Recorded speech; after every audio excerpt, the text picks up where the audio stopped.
Hello అండి, ఈరోజు మనం నక్క దోసకాయ పచ్చడి చేసుకుందామండి. ఇది మన ఇడ్లీలకు కానీ దోశలకు కానీ అన్నంలో కలుపుకోవడానికి కానీ దేనికైనా కూడా చాలా బాగుంటుందండి. నక్క దోసకాయ అంటే మనకి దోసకాయలు కూడా రెండు రకాలు ఉంటాయండి. ఒకటి కీరా దోసకాయ, ఒకటి నక్క దోసకాయ. నక్క దోసకాయ మనం చాలామంది కూర కూడా వండుకుంటారండి, కానీ నేనైతే పచ్చడే ప్రిఫర్ చేస్తాం. మా ఇంట్లో చాలా ఎక్కువగా చేసుకుంటామండి పచ్చడి. సో ఇప్పుడు సీజన్ కదండి, వింటర్ సీజన్ కదా. సో ఇప్పుడు ఈ నక్క దోసకాయ పచ్చడి ఎలా చేసుకోవాలో చూపిస్తానండి. ఇది ఈ మాత్రం సైజు నక్క దోసకాయ అండి. దానిలో ఉన్న గింజలన్నిటినీ తీసేసి ఇలా కట్ చేసి పెట్టుకున్నానండి.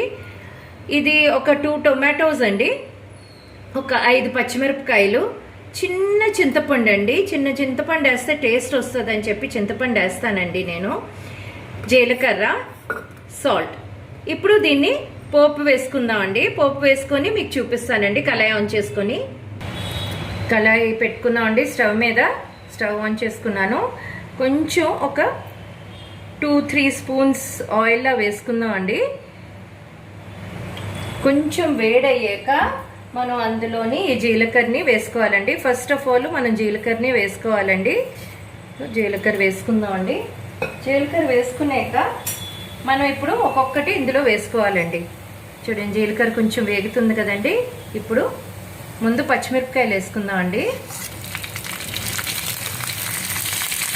కొంచెం పచ్చిమిరపకాయలు వేగాక మనం ఈ దోసకాయ ముక్కలు వేసుకుందాము. కొంచెం దోసకాయ ముక్కలు ముందు కొంచెం వేగితే బాగుంటుందండి. దానిలో ఉన్న పచ్చి వాసన ఉంటుంది కదా, అది పోతుందండి. సో ముందు దోసకాయ ముక్కలు కొంచెం వేసుకుందామండి.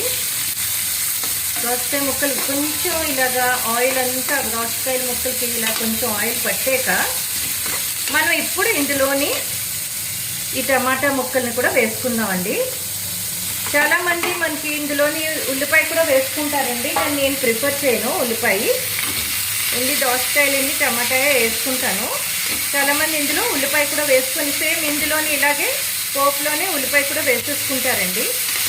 సో ఇది కొంచెం ఇలా వేగాలండి, మగ్గనివ్వాలి. మగ్గనిచ్చి ఆ స్మెల్ అంతా పోయి, ఆ పచ్చి వాసన అంతా పోయి మంచి ఫ్లేవర్ వస్తుందండి స్మెల్. సో ఈ వేగుతున్నప్పుడే మనం ఈ చింతపండు ముద్దను మనం పెట్టుకున్నాం కదా, కొంచెం చిన్న ముక్క, దాన్ని కూడా ఇందులోనే ఇలా వేసేసి కొంచెం మగ్గనిద్దామండి. దీన్ని మూత పెట్టుకుందాము. కొంచెం మగ్గాక మీకు మళ్ళీ చూపిస్తానండి. మనం మూత పెట్టుకున్నాం కదండి ఇందాక. ఇదిగోటండి, చూడండి, నేను చక్కగా మీకు వేగినట్టు కనిపిస్తుంది కదండి. చక్కగా మగ్గిపోయిందండి, బాగా మగ్గిపోయింది. ఇప్పుడు మనం ఇందులోని కొంచెం సాల్ట్ వేసుకోవాలండి. సాల్ట్ వేసుకుంటే మీకు ఇంకా దీంట్లో ఉన్న వాటర్ ఇంకా బాగా బయటకు వచ్చేస్తుందండి. సో నాకు సరిపోయినంత సాల్ట్ నేను వేసుకుంటున్నానండి. 1 స్పూన్ అండి. నేనైతే మా ఇంట్లో మేము తక్కువ తింటామండి, సో అందుకే నేను 1 స్పూనే వేసుకున్నాను. సో మీకు తగినంత సాల్ట్ మీరు వేసుకొని చక్కగా చేసుకోవచ్చండి. ఇప్పుడు ఇంకొంతసేపు మనం దీనికి మూత పెట్టి ఉంచుదామండి. ఇంకొంతసేపు ఉంచితే దీనిలో ఉన్న మిగతా వాటర్ కూడా బయటకు వచ్చేస్తుంది. అప్పుడు మీకు మళ్ళీ చూపిస్తానండి. ఇదిగోటండి, ఆల్రెడీ బాగా వేగిపోయింది. ఉప్పు వేసాం కదా, ఉప్పు వేసి మూత పెట్టాం కదా మళ్ళీ కాసేపు.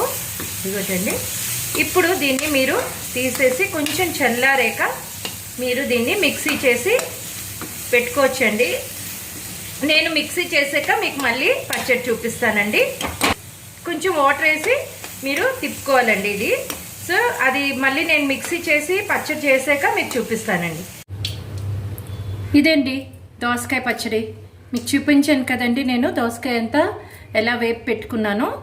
అది దాన్ని చల్లారాక మిక్సీ చేసి పెట్టుకున్న దోసకాయ పచ్చడి అండి.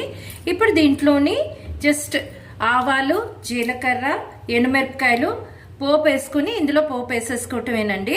మీకు చూపిస్తానండి. ఇదండి పోపు. ఇలా పోపు వేసేసుకొని కలిపేసుకొని మీరు పక్కన పెట్టేసుకోవచ్చు అండి, ఫ్రిడ్జ్లో పెట్టేసుకోవచ్చు.